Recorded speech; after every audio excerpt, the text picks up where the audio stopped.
और market महारती segment में आज हमारे साथ जुड़ रहे हैं निप्पॉन इंडिया म्यूचुअल फंड के fund manager and head equity research Ashutosh Bhargava. Ashu, good morning, बहुत बहुत शुक्रिया हमसे बात करने के लिए। बहुत अच्छा लग रहा है आपको। स्वदेश पे आपका स्वागत है। आप ईटी9 तो ज़बरदस्त प्यार आप देते ही आए हैं हमेशा ही, लेकिन आज स्वदेश पे भी बहुत बढ़िया। आशुतोष, ये बताइए कि बाजार पे क्या व्यू बन रहा है। एक तरफ ग्लोबल मार्केट सपोर्टिव है, लेकिन ये जो 2-3 दिन से डॉलर इंडेक्स का 102 आ जाना, क्रूड का $84 आ जाना, कल का एफआई नंबर भी थोड़ा सा नेगेटिव आया, क्या हम राइप हैं एक करेक्शन के लिए? But at the same time बाजार में 100 में 99 यही बात कर रहे हैं। धन्यवाद अजय भाई। जैसा आपको पता है, ये साल की शुरुआत में जैसे सबके अनुमान थे कि ये एक कठिन साल होने वाला है बाजार के लिए। मुझे नहीं लगता हम में से किसी ने भी सोचा था कि मार्केट इस तरीके का रिटर्न देगा जो इस वित्तीय वर्ष में अभी तक दिया है बाजार ने। तो जिसको हम बोलते हैं पेन ट्रेड, वो ऊपर की तरफ है, जिसमें मार्केट में शायद पार्टिसिपेंट इस तरीके के अपमूव के लिए तैयार शायद नहीं थे। अब इसके कई कारण हैं, जैसा आपको पता है। कुछ हद तक जो अनुमान थे यूएस इकोनॉमी के रिसेशन को लेकर, वो अनुमान गलत सिद्ध हुए।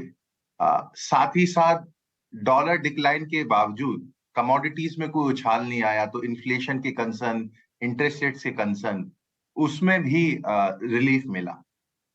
बाजार चूंकि इतना चल चुका है, तो शॉर्ट टर्म में किसी भी कारण से ब्रीदर ले सकता है। बट अगर आप बाजार का कंस्ट्रक्ट देखें, ये पूरा एफआई ड्रिवन मार्केट है, और ग्लोबली बाजार में जो ब्रेथ है वो इंप्रूव हो रही है। अब ये टेक तक निर्धारित नहीं है, दूसरे सेक्टरों में भी तेजी हमें देखने मिल रही है। और मेरा ऐसा मानना है कि पेन ट्रेड यहां से अभी भी कुछ महीनों के लिए ऊपर की तरफ ही है, क्योंकि जैसा आपने सही बोला, पोजीशनिंग अभी भी उसी को लेकर है कि बाजार में चिंता बनी हुई कि किसी ना किसी कारण से बहुत बड़ी गिरावट बाजार में जल्दी आ जाएगी। तो मुझे लगता है पेन ट्रेड अभी भी ऊपर की तरफ है, और उसका एक बड़ा कारण शायद अर्निंग्स का जो रेजिलियंस है वो सिद्ध होगा। अगर अर्निंग रेजिलियंस रहेंगी तो यहाँ से बाजार शॉर्ट टर्म में शायद ऊपर ही जाएगा। कंस्ट्रक्ट की बात, कुछ ऐसे हिस्सों की बात करते हैं जहां पे पोटेंशियल है यहां से भी तेजी का, और बहुत ज्यादा बात नहीं हो रही है, थोड़ी बहुत बातचीत हो रही है। अब देखिए, बहुत कम लोग शायद रियलाइज किया होगा कि एनटीपीसी 13 साल के हाईएस्ट लेवल पे आ गया। एसजेवीएन और एनएचपीसी लोग भूल भी गए थे, बात भी नहीं करते थे, ना ट्रेडर वर्ग ना इन्वेस्टर वर्ग, लेकिन क्या बढ़िया चाल आई है। आज हमने एक स्पेशल शो भी 11 बजे रखा है पावर सेक्टर के ऊपर, पूरा आधारित कर हुए, इसलिए क्योंकि स्मार्ट मीटर की बात चल रही है। पावर लेंडर्स बड़ा बड़ा पैसा गेम उठा रहे हैं, और कल आरईसी ने भी कुछ पैसा उठाया। ये पावर में कैसे अप्रोच करना चाहिए इस समय? आशु, आप अपने फंड्स में पावर स्पेस को कैसे दे रहे हैं? जी भाई, जैसा हमने हमेशा देखा है, बाजार सबसे ज्यादा जो पसंद करता है वो एक अर्निंग की ट्रेजेक्टरी, अर्निंग के रुझान जहां तेज होते हैं, बाजार का रुख वहीं पलट जाता है। पावर एक ऐसा क्षेत्र है जहां पे एक अच्छा कॉम्बिनेशन हमें देखने को मिल रहा है, जहां वैल्यूएशन रीजनेबल है, काफी सारे, क्योंकि इसमें पीएसयू स्टॉक्स हैं जैसा आपने बोला। बट साथ ही साथ एक एक नया साइकिल, एक मेजर साइकिल हमें यहाँ दिख रहा है, पावर सप्लाई डिमांड डेफिसिट का, जो एक जनरेटर्स को फेवर करता है। और दूसरा, जैसा हम सबको पता है, एक रिन्यूएबल ऑल्टरनेटिव पावर का एक बहुत बड़ी केपेक्स साइकिल यहाँ शुरू होने वाली है, जिसमें लेंडर्स और जो इक्विपमेंट प्रोवाइडर्स, ट्रांसमिशन कंपनीज, इन सभी को आने वाले कई वर्षों में लाभ होगा। तो ये एक सेक्टर एक ऐसा है जहां मुझे नहीं लगता कि पोजीशनिंग बहुत ज्यादा होगी। अर्निंग का रेजिलियंस है, visibility quarter by quarter improve होती जा रही है, और वैल्यूएशन सपोर्टिव है। आपको ऐसे कम सेक्टर मिलेंगे जहां इस तरीके के कॉम्बिनेशन अभी मौजूद है बाजार में।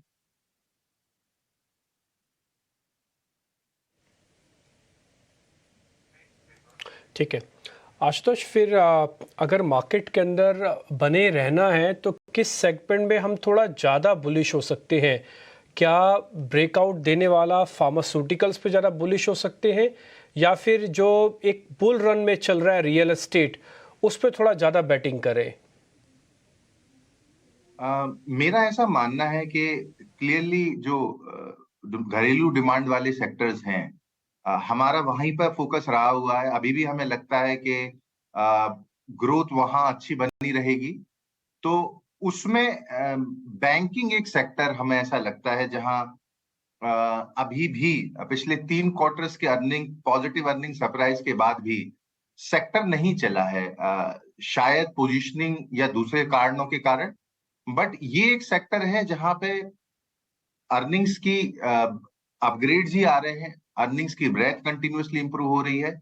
और हिस्ट्री के हिसाब से आज बैंकिंग स्टॉक्स का वैल्यूएशन उनकी खुद की हिस्ट्री के हिसाब से काफी सस्ता है, और बाजार के कंपैरिजन में बैंक्स का वैल्यूएशन काफी अट्रैक्टिव है। तो अगर यहां से बाजार को ऊपर जाना है, जैसा कि आपने पूछा, मुझे लगता है ये जो लार्जेस्ट सेक्टर है बैंक्स, सबसे ज्यादा और इसी के हैं जो ये बाजार को ऊपर लेके जा सकता है।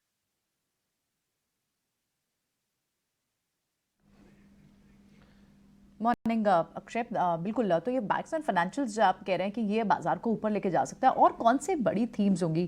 क्या फिनटेक कंपनीज, वहाँ पर भी काफ़ी ज़्यादा रेवोल्यूशनिंग एम्स हो रहे हैं, फाइनेंशियल सर्विसेज को रेवोल्यूशनाइज कर रहे हैं, स्टॉक्स में भी अब आप पास थ्रू प्रॉफिटेबिलिटी की जो बात की जा रही थी उन स्पेसेस में दिख भी रही है, fintech base, fintech platform base, उन स्टॉक्स पर अब क्या व्यू बन रहा है? ये देखिए, इसमें काफी सिलेक्टिव बॉटम अप होना बहुत जरूरी है। काफी सारे फिनटेक या प्लेटफॉर्म कंपनीज में काफी उछाल ऑलरेडी इस साल आ चुका है। कुछ हद तक ये नेस्डेक को ट्रैक करते हैं, और नेस्डेक, जैसा हम सबको पता है, इस साल काफी अच्छा परफॉर्मेंस दिया है। मुझे यहाँ से with in financial space fintech से ज्यादा जो अट्रैक्टिव लग रहा है, जो अदर फाइनेंशियल्स हैं, जैसे कि एएमसीज, इंश्योरेंस, ब्रोकर्स एक्सेट्रा, ये सेक्टर्स में भी हमने पिछले 2 से 3 सालों में एक बड़ा कंसोलिडेशन देखा है।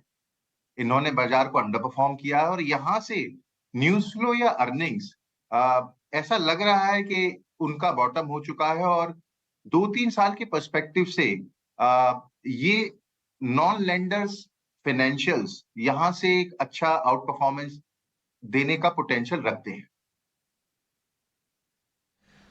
आशु, ये बताइए, सीमेंट को कैसे खेलेंगे आप? होम इम्प्रूवमेंट वाले सेक्टर को कैसे खेलेंगे? ये कजारिया, ग्रीन प्लाई, ये पूरा जो वैरायटी है, सीमेंट में भी काफ़ी अच्छी तेजी कर रहे हैं मैनेजमेंट जो कमेंट्री से। इस स्पेस को कैसे खेल रहे हैं? अगर आप रियलिटी को डायरेक्टली नहीं खेल रहे तो क्या आप पेरिफेरी से खेलेंगे?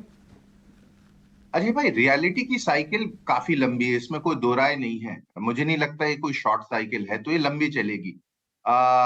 डेफिनेटली जिन काफी सारे सेगमेंट्स को लाभ होगा, जैसा आपने बताया, बिल्डिंग मटेरियल्स एक्सेट्रा। बट इसमें हमको ये देखना होगा कि कहाँ वैल्यूएशन कंफर्ट है। सिलेक्टिवली कुछ स्टॉक्स में वैल्यूएशन कंफर्ट है, बट काफी सारे स्टॉक्स ऑलरेडी काफी चल चुके हैं।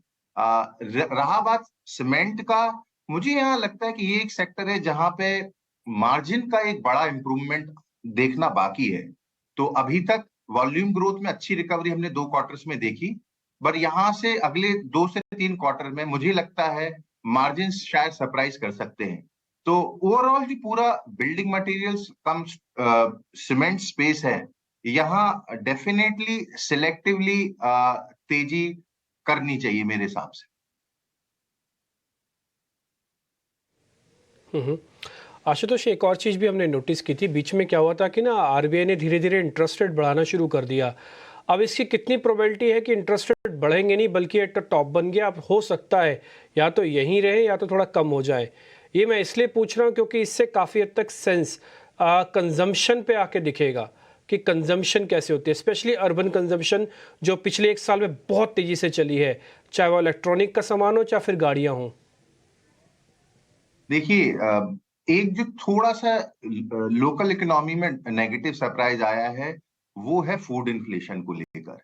इससे ऐसा नहीं होगा कि इंटरेस्ट रेट्स में बढ़ोतरी हो या आरबीआई रेट बढ़ाए, पर ये जो एक एक्सपेक्टेशन बन गई थी कि यहाँ से इंटरेस्ट रेट्स कट्स भी अगले 3 से 6 महीने में इसका माहौल बनेगा, ये देखने मिलेंगे।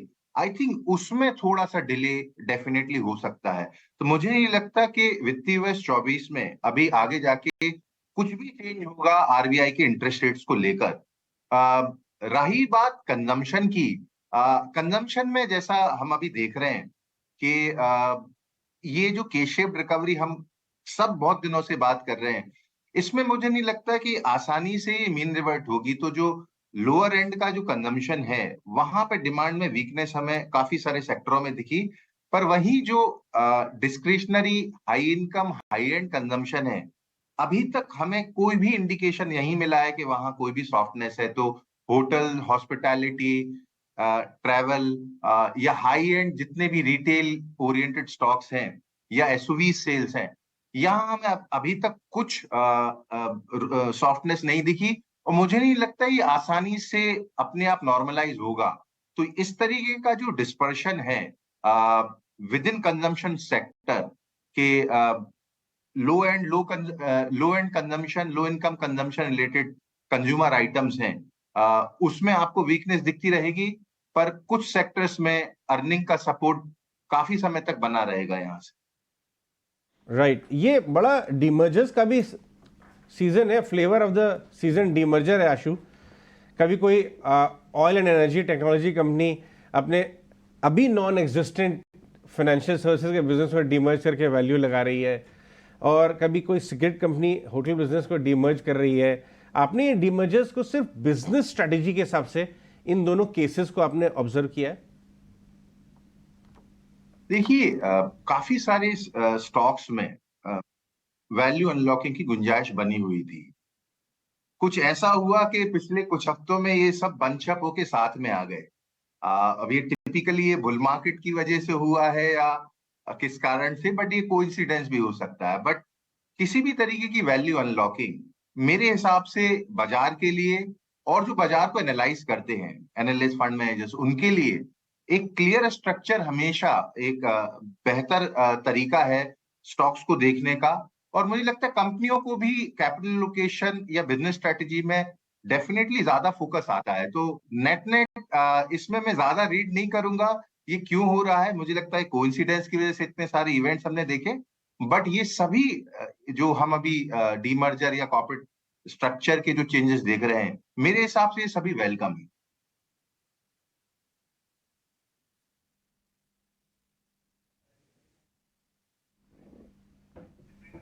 और राइट बिल्कुल बहुत बहुत शुक्रिया अजय, अक्षय, आज आशुतोष, आज समय देने के लिए और ये सारे सवालों के जवाब देने के लिए बहुत बहुत शुक्रिया आपसे। जल्दी आपसे फिर बात होती है। ये अक्षय कौन है? नहीं